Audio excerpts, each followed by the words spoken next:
Bien, pues muchísimas gracias a todos. Tenemos, pues, 10, vamos a decir que 10 participantes en forma directa.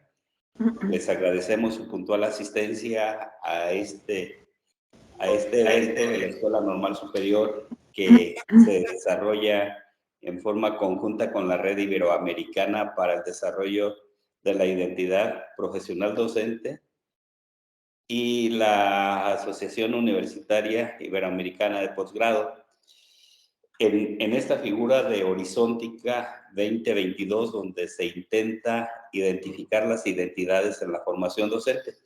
Y en ese principio de valorar las identidades de la formación docente es importante los procesos investigativos que lleven a desarrollar un ejercicio profesional educativo que trascienda, que transforme, que valore la actividad educativa.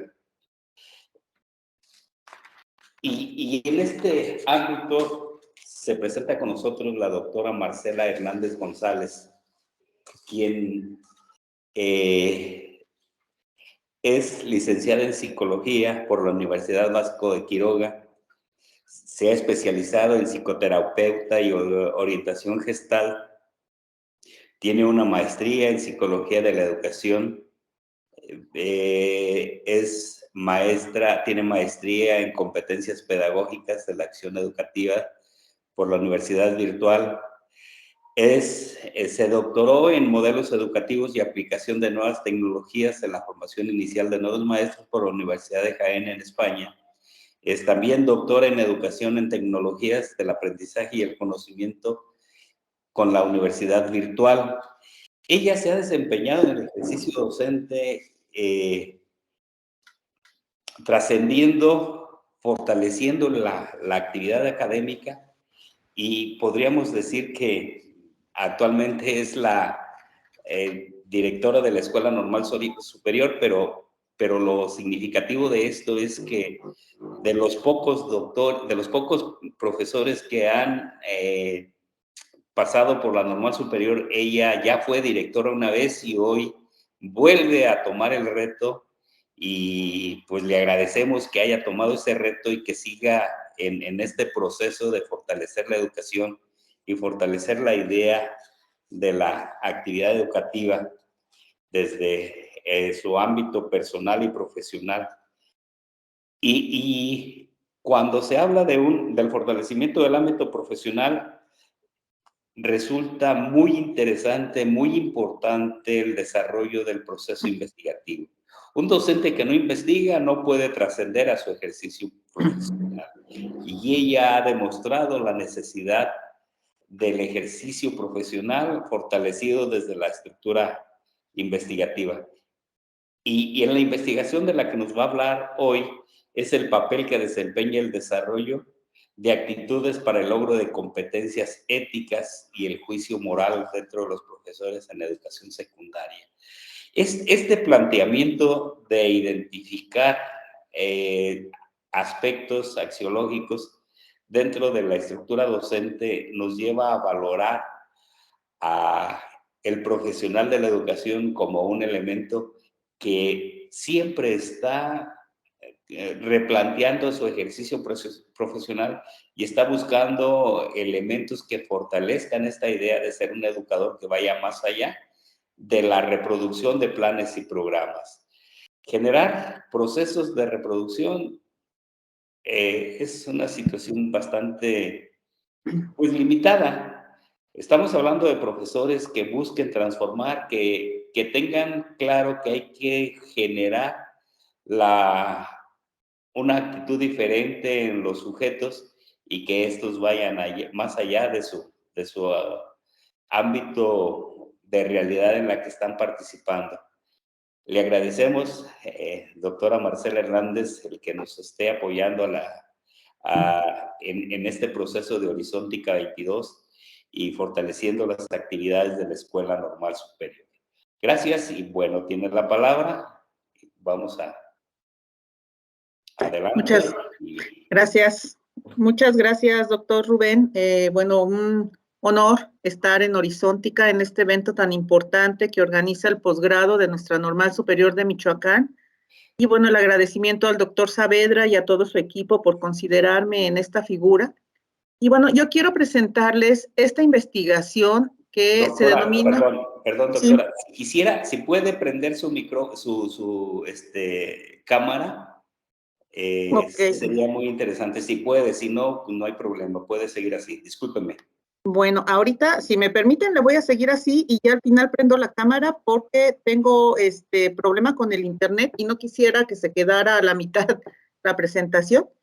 Y bueno, ya al final la abro ya que no tenga que estar mostrando las diapositivas. Muchísimas gracias. Una Adelante, disculpa, doctora. sí, una disculpa. Bueno, y quisiera comentarles que esta fue la investigación con la que obtuve el grado en la Universidad de Jaén, del doctorado, y bueno, fui muy afortunada de contar con la asesoría del doctor Miguel Pérez Ferra y de la doctora Virginia González Ornelas. Los dos excelentes profesionales, pero creo que más que toda su labor académica y profesional, lo que destaca en ellos es la gran calidad humana que tienen. Entonces, mi reconocimiento y mi agradecimiento eterno al doctor Miguel Pérez Ferra y a la doctora Virginia González Ornelas. Y bueno, quiero iniciar con estas ideas. Esta es una investigación que se centra en la ética del docente. En esta parte que a veces tenemos tan olvidada porque nos dedicamos a ver cuestiones cognitivas y esto que es fundamental lo dejamos relegado. Aquí hay una frase de Paulo Freire que nos dice: ¿qué clase de educador sería si no me sintiera movido por el impulso que me hace buscar, sin mentir, argumentos convincentes en la defensa de los sueños por los que vivo? Esta defensa de los sueños tiene que ver con una ética docente. Y aquí hay otra frase de Eric Fromm que nos ubica, donde nos dice que el hombre es la única criatura dotada de conciencia moral. Su conciencia es la voz que lo llama a volver consigo mismo. Esta le permite hacer a fin de llegar a ser el mismo, a permanecer consciente de sus fines y de las normas que necesita para lograrlos. Y la problemática en la que se centró es la relación entre tres factores. Son las actitudes morales, el razonamiento moral y la ética profesional. La pregunta eje fue: ¿facilita el desarrollo de actitudes morales, el logro de un elevado nivel de razonamiento moral y una ética profesional en los profesores de educación secundaria en procesos de formación? Y en base a esta pregunta, bueno, giró toda la investigación. Se hicieron dos hipótesis. Una hipótesis que vinculaba las actitudes ligadas a los valores, si estas incidían en la competencia ética, y la otra es si estas actitudes, también ligadas a los valores, incidían en el juicio moral de los maestros. Y estas dos hipótesis fueron las que se buscaron revisar y, en su caso, comprobar o no en la investigación. El análisis teórico se hizo entonces en estas tres grandes categorías, lo que fue la ética profesional docente, el juicio moral y las actitudes. Para reconocer lo que era la ética profesional, nos centramos en Bolívar, en Narváez y en Teresa Llurén. Para el juicio moral, bueno, desde los clásicos que es Piaget, Colbert y Gilligan, también se centró en Puig Rovira y en la perspectiva cognitiva. Y las actitudes revisadas desde Axen, Sartre y Pérez Ferra. Las fases de la investigación fueron tres grandes fases: una fase preactiva, la interactiva y la posactiva.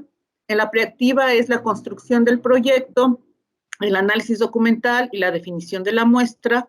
La interactiva fue la aplicación de los instrumentos que se construyeron, concretamente una escala tipo Likert, el análisis de dilemas hipotéticos para reconocer lo que era el razonamiento moral y un grupo de discusión.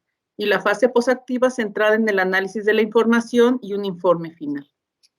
La metodología se centró en hacer un estudio de caso porque fue una investigación centrada en lo que es la Normal Superior de Michoacán. El método que se trabajó fue un método híbrido, predominando en una metodología QUAN. Como les decía, los instrumentos, bueno, fue la construcción de la escala tipo Likert, los dilemas morales, tanto reales como hipotéticos, y el grupo de discusión. Se buscó hacer una triangulación para que fueran los resultados más ricos y para poder reconocer lo que nos estaban dando las distintas técnicas. Y se hizo un análisis de la información a través de dos programas. En aquel entonces fue la Quad6 y el SPSS en la versión 20. Fue un método híbrido donde predominó la metodología QUAN. Nos recuperamos tanto lo cuantitativo como lo cualitativo, porque lo cuantitativo permitía reconocer cuestiones exploratorias y la parte cualitativa nos ayudó a tener un acercamiento a la subjetividad de los maestros. Tuvimos las ventajas que da un método híbrido, que es, bueno, una percepción más profunda, mayor claridad del problema, unos datos más ricos, potencia la creatividad teórica. También nos permite apoyar distintas inferencias, desarrollar destrezas en investigación, entre otras características que son las que hacen que el método híbrido tenga una riqueza especial. Y bueno, aquí quisiera centrarme brevemente en las categorías que fueron fundamentales para poder realizar esta investigación. La primera categoría es la ética. Una ética centrada en el contexto, una ética centrada en México, en Michoacán, en lo que vivimos cotidianamente. Y aquí hay algunas imágenes que nos dicen más de lo que podamos explicar.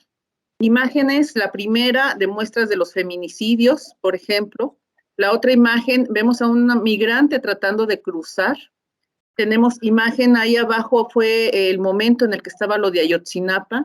Y tenemos una imagen de pobreza. Entonces, un contexto que pareciera dificultar el reconocimiento de la ética en los comportamientos de los seres humanos.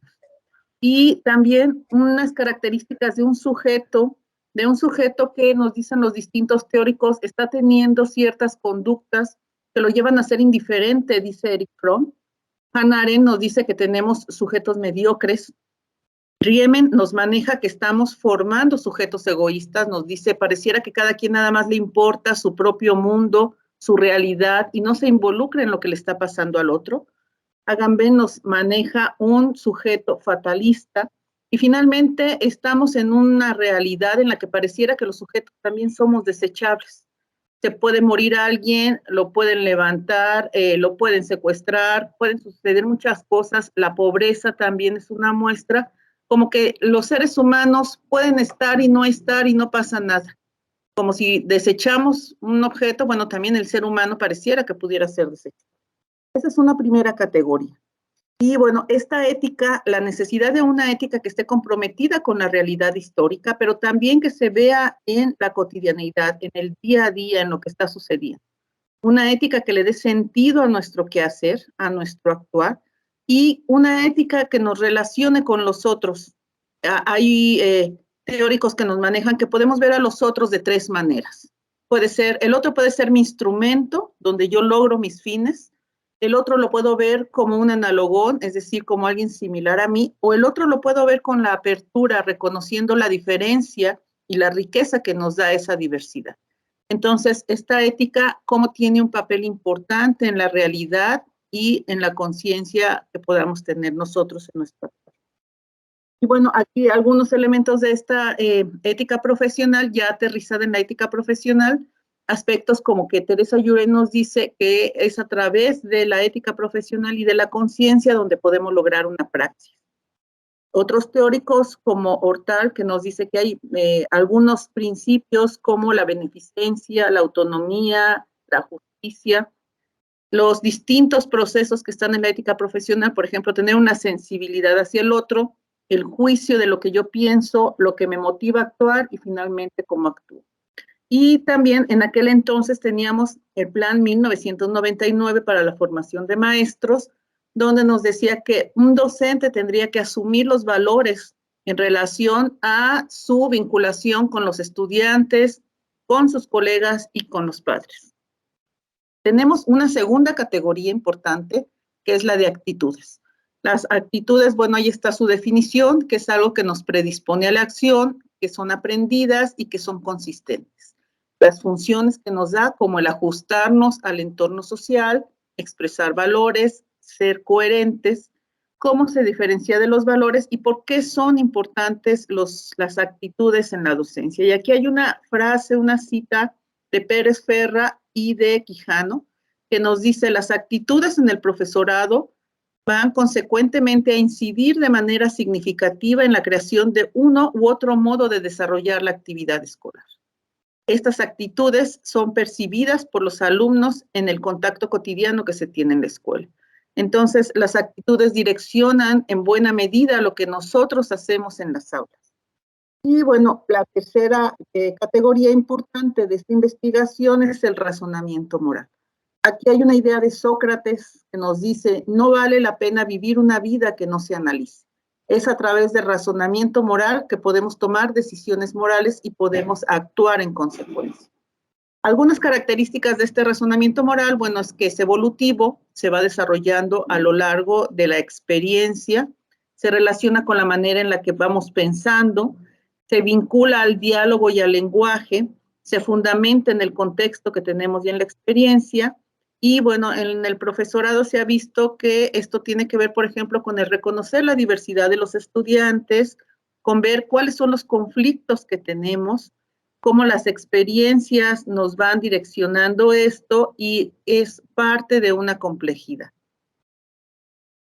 Les voy a hablar ahora de los instrumentos. Se construyeron, se trabajaron tres tipos de forma de recuperar la información. La primera fue una escala para reconocer cuáles son las actitudes que como docentes tenemos en nuestra práctica. Una escala para ver cuáles son los rasgos éticos y profesionales deseables para los docentes. Llevó un proceso de construcción donde primero se hace un planteamiento de una pregunta abierta a los maestros, se les pregunta cuáles son los factores que más consideramos importantes para nuestra práctica. Esta pregunta se les hace a 120 maestros. Con esto se hace un vaciado de la información y se construye una primera versión de la escala que constaba de 100 ítems. Esta escala se pasa a un análisis por expertos donde revisan aspectos como la congruencia, la redacción, en fin, y ya que se depura esta escala, se aplica esta prueba, se hace una prueba piloto con ya 75 ítems, 25 habían quedado fuera. Esta aplicación de la prueba piloto se analiza con el SPSS para reconocer cuál fue la fiabilidad y para poder ubicar los factores. Se hace una construcción de esta versión final de la escala y finalmente se aplica de manera definitiva ya con 60 ítems únicamente a 268 sujetos. Maestros tanto de la modalidad mixta, de estudiantes del posgrado, de la escolarizada y también personal de la Normal Superior de Michoacán. Y bueno, se segmenta precisamente todo lo que es la Normal Superior, considerando que era un estudio de caso. Teníamos en ese entonces una población de 893 sujetos entre todos los estudiantes de las modalidades y el personal docente, y queda una muestra de 268. Aquí se revisa lo que es la validez y la fiabilidad. La validez entendida como el grado en que esta escala mide lo que se pretende medir, y bueno, ahí está la manera en la que se logró la validez. Y la fiabilidad es si este estudio se buscara replicar, si nos volvería a dar resultados similares. Ahí tenemos también cómo logramos esa fiabilidad. En este caso fue a través de el análisis que se hizo con el SPSS. Y ahí están algunos datos. Los factores de esta escala nos manejó 7 grandes factores, que fue lo que nos dio. O sea, pudimos revisar la identidad de los maestros, la identidad ética, el papel que como autoridad estamos asumiendo, cómo percibimos a los distintos actores, es decir, a los estudiantes, a los padres de familia, qué actitudes tenemos hacia la comunicación, cuáles son las actitudes que tenemos hacia las tecnologías y las estrategias didácticas, qué actitudes sobre el comportamiento afectivo del maestro y cuáles son las actitudes básicas sobre lo que es la formación docente. Aquí están algunos de los ítems que reconocimos que eran los que tenían a lo mejor una mayor aceptación. Por ejemplo, en la cuestión ética, los maestros se dan cuenta o nos muestran que ellos ven importante desarrollar, por ejemplo, aspectos como el compromiso ético, el desarrollo de la conciencia, el maestro como un modelo de conducta ética. En cuanto a los aspectos cognitivos, reconocimos que estos profesores consideran importante la actualización, la reflexión, la investigación. Y bueno, en cuanto a los aspectos de colaboración, los maestros tenemos que nos dicen que aunque hay una concepción de que a veces realizamos nuestra labor en solitario, no es así. reconocemos que es importante que estemos en comunicación con nuestros colegas, con nuestros pares, que podamos favorecer esta comunicación. Y también en cuanto a las cuestiones afectivas de la relación maestro-alumno y la empatía, bueno, los docentes nos estuvieron diciendo que era, entre sus actitudes destacaba que era importante saberse poner en el lugar de los estudiantes para poder comprender su situación, para poder establecer lazos afectivos, que nuestra labor no se centra únicamente en enseñar, sino en tener este trato afectivo, y que es importante llegar a ser comprensivos con ellos en ciertas situaciones.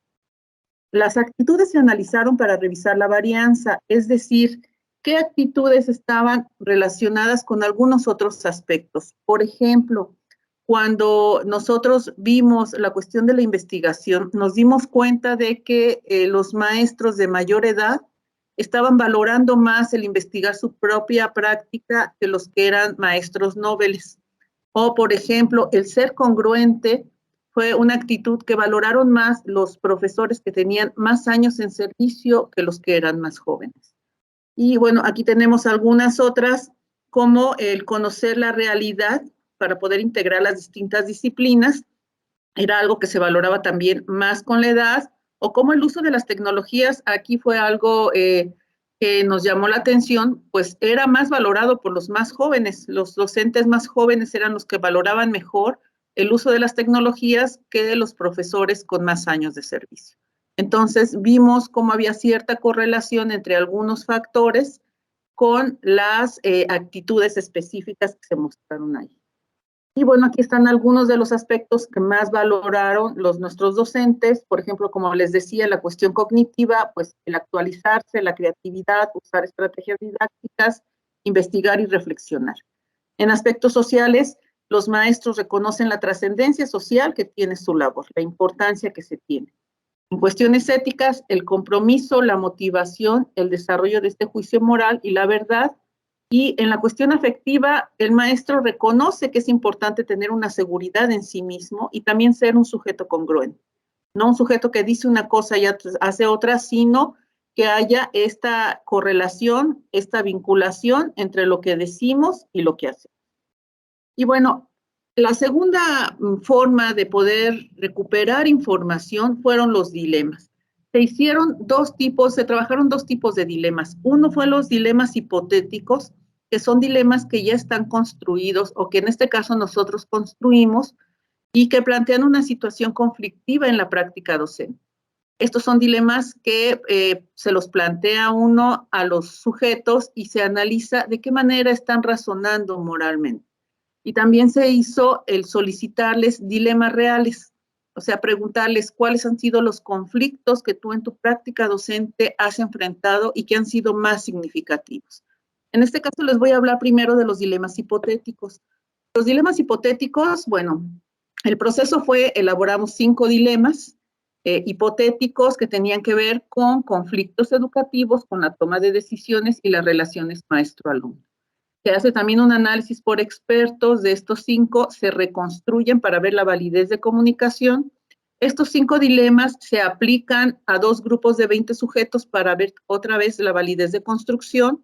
De estos 5 dilemas se seleccionan 2 y en base a qué tan claros, qué tan relevantes y qué tanto nos permitieron la argumentación de los sujetos, estos 2 dilemas ya perfeccionados y reconstruidos se aplican a 75 sujetos. Se hace una validez con el alfa de Cronbach para sacar cuánto tiene, que en este caso ahí está la cifra, y finalmente se hace una aplicación definitiva de estos 2 dilemas a 264 sujetos. Aquí se revisaron algunos aspectos para poder evaluar estos dilemas. Estos son algunos de los aspectos que se vieron. Y nos sirvió para ver cuáles son los argumentos que como maestros tenemos cuando estamos razonando moralmente.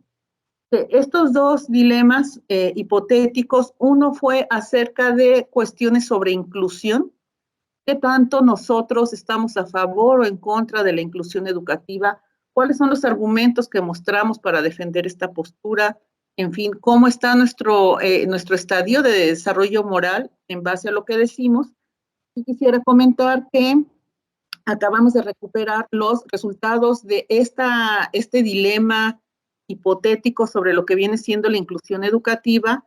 Y bueno, con el doctor Miguel Pérez Ferra lo estructuramos en un artículo que nos acaban ahorita de aceptar en la revista Educatio Siglo XXI.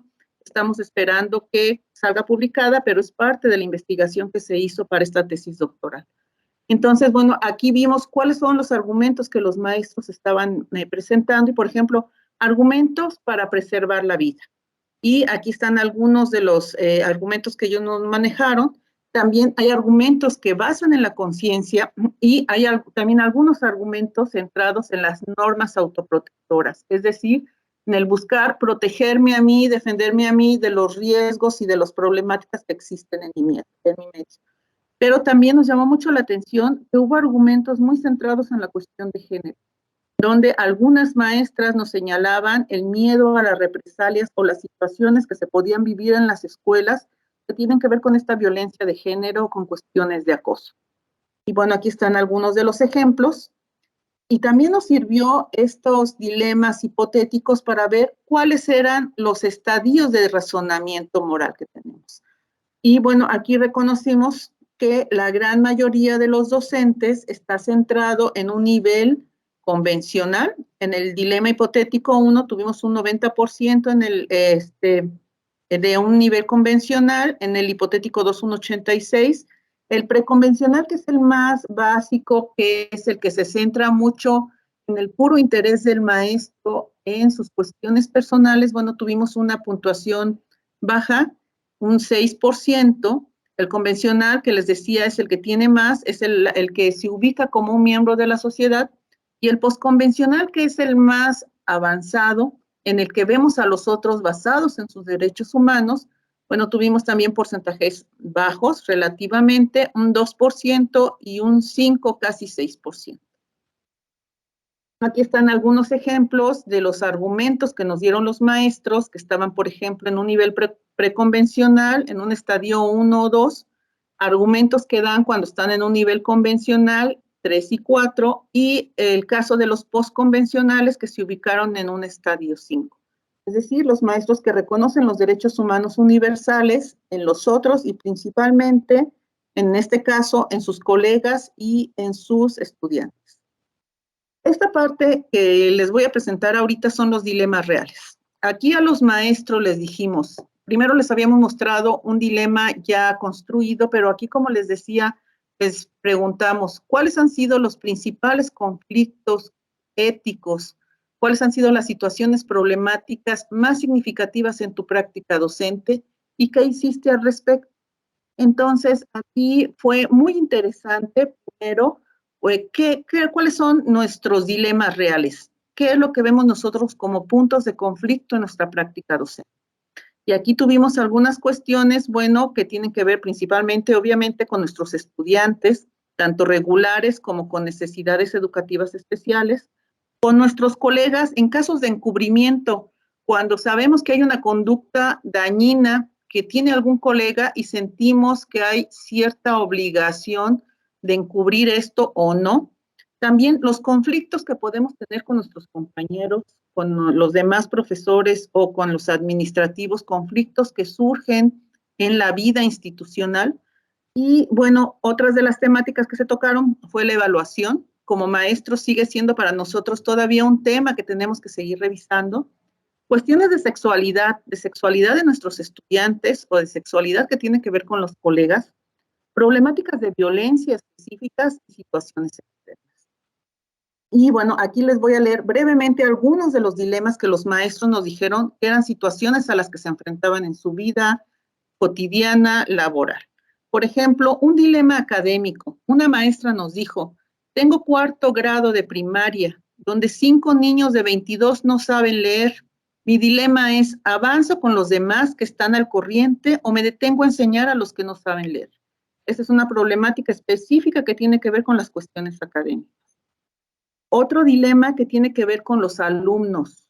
Nos dice una maestra, uno de mis alumnos tiene cáncer, por lo cual se tiene que ausentar por mucho tiempo. En muchas ocasiones no está al corriente con sus trabajos, por lo cual tuve que implementar el trabajo a distancia para ayudarlo a pasar la materia. Es decir, aquí ella ya nos está diciendo de qué manera solucionó esta problemática que ella consideraba era importante en su práctica docente. Un dilema que lo relacionan con la cuestión sindical.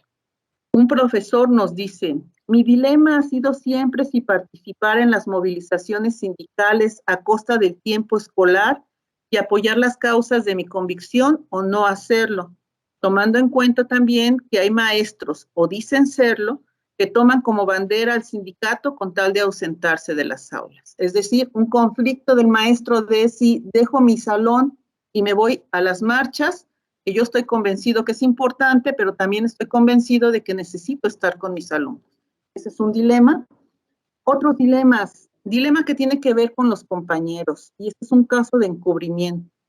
Un docente nos dice, en la institución donde laboro, la directora no justifica la cantidad del presupuesto destinado por parte del programa Escuela de Calidad en los hechos, solo administrativamente.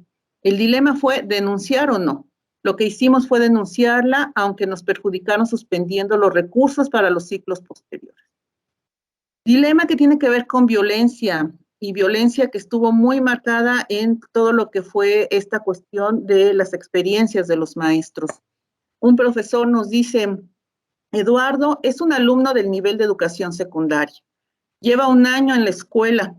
Platicando con los maestros de la secundaria donde asiste, los profesores se dieron cuenta que trabaja para el crimen organizado. Sus pláticas son puras agresiones y en ocasiones involucra a sus compañeros. El director de la escuela está enterado de la situación, pero no sabe si expulsarlo o dejarlo en la institución. Situaciones que también estamos viendo cada vez más, bueno, en distintos contextos de lo que viene siendo nuestro estado y del país. Y otro ejemplo de dilema que tiene que ver con la sexualidad. Una maestra nos dice, en mi primer año de práctica, en una plática con una compañera de zona, me di cuenta de que abusaban sexualmente de un niño de primer grado. Ella nos contó toda la situación que el niño estaba viviendo, pero ella no estaba segura de que el niño estuviera siendo violado y al ver que sus papás negaban la situación, no pudo denunciar directamente. Yo quise apoyarla, pero por desinformación no denunciamos. Es algo que quise haber hecho, pero no estuve involucrada directamente, pero es algo con lo que me quedé con las ganas de hacer. Entonces, como maestros también, cómo nos damos cuenta de situaciones que viven nuestros estudiantes y el dilema es, ¿qué hago aquí? ¿Qué hago al respecto? ¿Qué puedo hacer? Y bueno, aquí encontramos cuáles fueron las normas en conflicto que tenían los maestros. Principalmente fueron normas de su conciencia, lo que ellos consideraban si estaba bien o estaba mal, y que chocaba con reglas de la institución o con reglas de conformidad social. Es decir, aquellas reglas que no están escritas, pero que se mantienen latentes en los grupos sociales como forma de poder sobrevivir y de poder continuar. Y bueno, aquí hicimos el análisis de cuál fue el razonamiento moral de los profesores, donde vimos cómo estaba vinculada con la cognición, con el lenguaje, cómo también se vinculaba con la edad. En algunos casos había mayor razonamiento moral en base a una mayor experiencia de los maestros. ¿Cuáles eran los valores que estaban presentes? Por ejemplo, la justicia fue un valor que estuvo muy presente en los dilemas, y este principio estructural de Damon y cómo varía el razonamiento moral con el contenido de los dilemas. Se hizo una última forma de poder recuperar información. Bueno, fue un grupo de discusión que se hizo con expertos, con docentes para analizar los obstáculos de la práctica docente, cómo estaba vinculado el razonamiento moral, cuáles eran los valores que se priorizaban y cómo también como instituciones formadoras de docentes podemos favorecer un mayor razonamiento moral en nuestros estudiantes. Aquí están los conceptos que se analizaron. Esto es parte del análisis que hizo el programa ACUAT 6 y las metacategorías que estuvieron presentes, que fueron la ética, los valores, el razonamiento moral, la relación con el otro y consigo mismo, el contexto, formación docente, teoría docente y la práctica. Y aquí es un poco la interrelación que se van dando entre estas metacategorías. Finalmente concluimos con la triangulación. La triangulación que nos permitió integrar lo que eran los resultados de los distintos instrumentos y ver de qué manera había vinculación y enriquecimiento de esta información.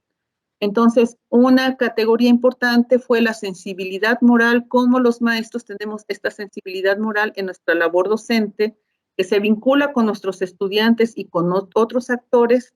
Esta sensibilidad moral vinculada también con las emociones como la empatía, la vergüenza, la compasión o la indignación están presentes, y también esta sensibilidad moral que nos permite un razonamiento moral en los sujetos, tanto en cuestiones hipotéticas como en cuestiones vivenciales, y cómo está presente en nuestra ética profesional. Otro aspecto que encontramos fue la edad, cómo las experiencias que van teniendo nuestros estudiantes, pero también las experiencias que se tienen como docentes, influyen tanto en las actitudes que se tienen como en el razonamiento moral. Y las actitudes en temáticas como, por ejemplo, decíamos, la toma de decisiones, la conducción de las clases, la congruencia que tengamos, pero también en el razonamiento moral, que tiene que ver con la percepción de lo que nosotros consideramos que es obligatorio tanto para nosotros mismos como para los demás. Y bueno, otra de las que se triangularon fueron los valores y la docencia. Los valores y la docencia, de cómo les comentaba, la justicia estuvo presente en toda la investigación, tanto en actitudes como en razonamiento moral, como en el grupo de discusión, y cómo la teoría también nos dice que hay valores que están presentes, pero nos dimos cuenta de que también hay otros valores que no se han reconocido suficientemente y que son importantes en la práctica docente, que pueden influir también en la toma de decisiones, como por ejemplo esta cuestión del respeto a la dignidad o la honestidad que como docentes tengamos. Y bueno, una categoría más es el otro. Cómo yo como docente estoy percibiendo a mi estudiante, cómo yo como docente estoy percibiendo al padre de familia o a mi colega. Y coincidimos con que están estas tres grandes formas de verlo. Yo como veo al otro, si es mi instrumento, entonces estoy en un estadio preconvencional, donde lo importante es que el otro cumpla una función para mis intereses. Si yo al otro lo veo como un analogón, entonces yo lo estoy viendo desde una forma convencional, donde lo que quiero es una aprobación social. Pero si llegamos a un nivel superior, cuando yo al otro lo veo como apertura, entonces yo reconozco la diversidad, la riqueza que el otro tiene para mí, para los demás, y estoy viéndolo en base a los derechos humanos. Y bueno, ya voy cerrando. Se revisaron las hipótesis que teníamos, que yo les comentaba, fueron dos hipótesis. La primera hipótesis es si estas actitudes influyen en el logro de la competencia ética. Reconocimos que sí es así, cómo estas actitudes están vinculadas con estas normas subjetivas y cómo es, por ejemplo, dice Bolívar, estas actitudes tienen que ver con nuestros conocimientos y nuestros modos de actuar, pero también tienen que ver con las habilidades de razonamiento moral que nosotros estamos manejando. Bueno, aquí está un caso de un dilema y cómo en este dilema están presentes las actitudes a favor y también cómo se vincula con esta ética profesional. La segunda hipótesis es si las actitudes están ligadas a los valores, influyen en el desarrollo del juicio moral.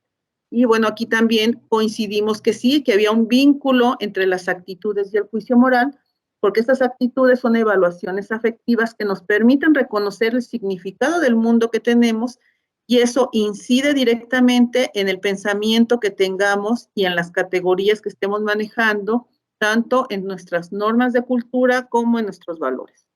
Aquí hay algunos ejemplos que ya no me voy a detener en ellos. Y las reflexiones finales, bueno, una de ellas es que esta cuestión ética, esta cuestión de la profesión, es una cuestión dialéctica entre el sujeto y la sociedad. Y una frase que maneja Puig Rovira nos dice: una tarea de construcción o reconstrucción personal y colectiva de formas morales y valiosas. Esta es una tarea. La moral nos está exigiendo un trabajo de colaboración personal, social y cultural, pero en cualquier caso es una construcción que depende de cada sujeto.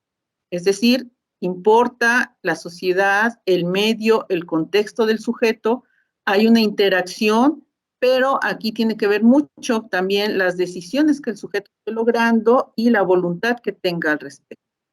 otra reflexión final es la importancia que tiene el tiempo y la experiencia docente.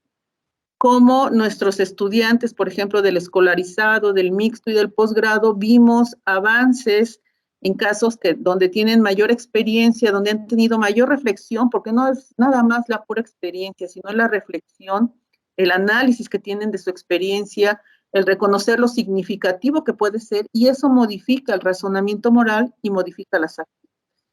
Y bueno, aquí están algunos aspectos, como por ejemplo, Leona nos dice que en la práctica docente puede haber ajuste y alienación de actitudes, y Huberman nos dice que pasamos por etapas en nuestra práctica docente, donde en algún momento lo que queremos es una supervivencia, después nos estabilizamos, en otra empezamos a experimentar nuevas estrategias, nuevas técnicas, pero también tenemos dudas, y finalmente etapas donde hay una serenidad, donde buscamos un conservadurismo y en algunos casos un distanciamiento de esta práctica.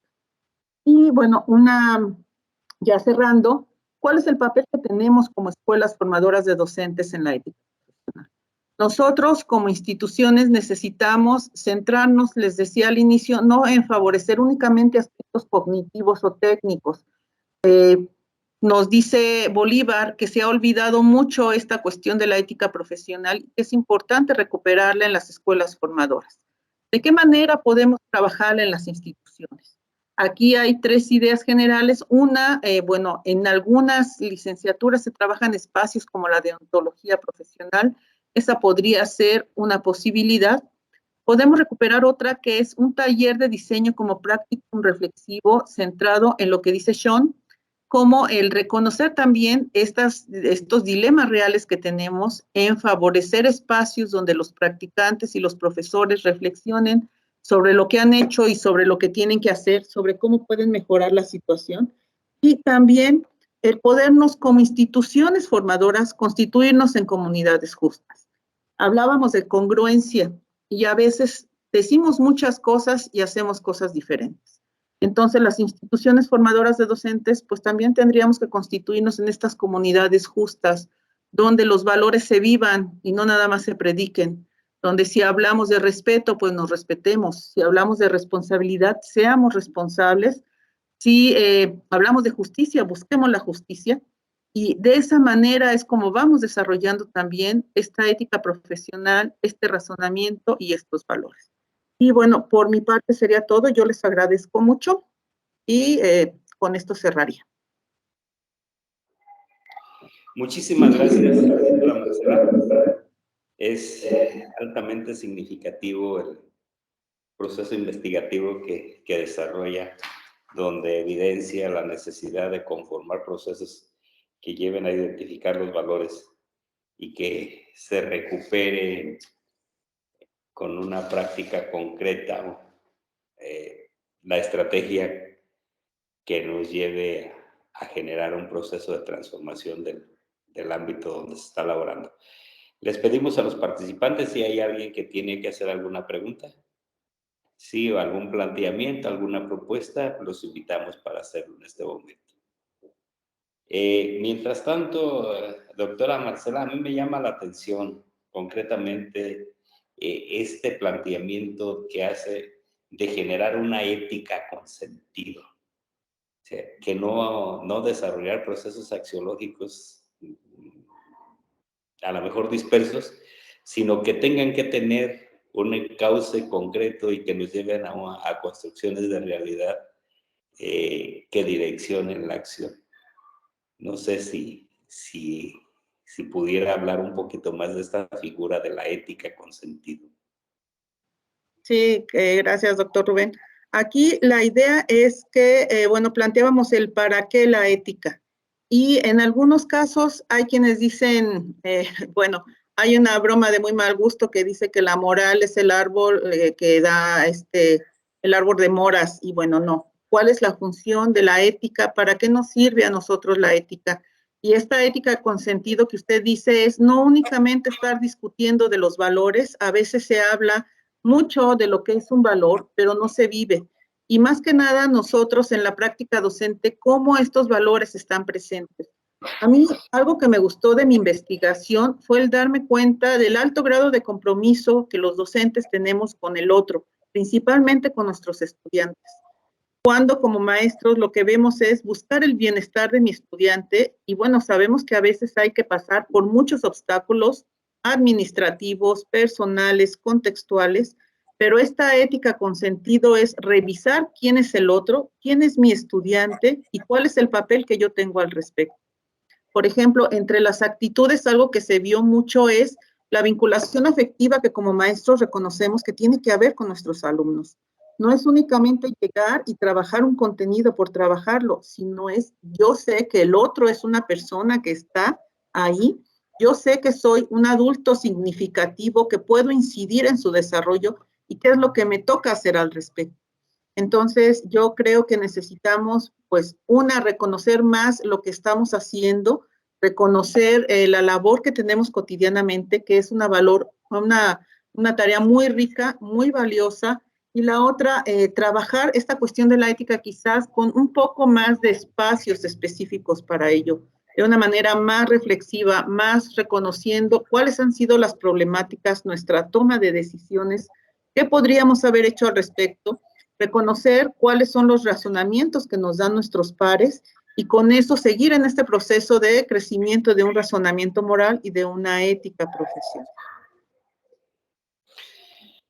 Muchísimas gracias, doctora. Es evidente que la identificación de los procesos en los que está desarrollando la actividad van a redundar en su ejercicio profesional y bueno, ya lo están haciendo. Vamos a dejarle hasta aquí, vamos a cerrar la participación. Le agradecemos enormemente el esfuerzo que ha desarrollado y la Escuela Normal Superior en conjunto con la Universidad Iberoamericana de Posgrado y la Red Iberoamericana de Investigaciones para el Desarrollo de la Identidad le otorgan el presente reconocimiento por su participación como ponente en la investigación, el papel que desempeña el desarrollo de actitudes para el logro de la competencia ética y el juicio moral en los profesores de secundaria en formación. Desarrollado en el seminario Horizontica, la Utopía Posible 2022, la identificación de formación identidades en la formación docente. Muchísimas gracias, doctora Marcela.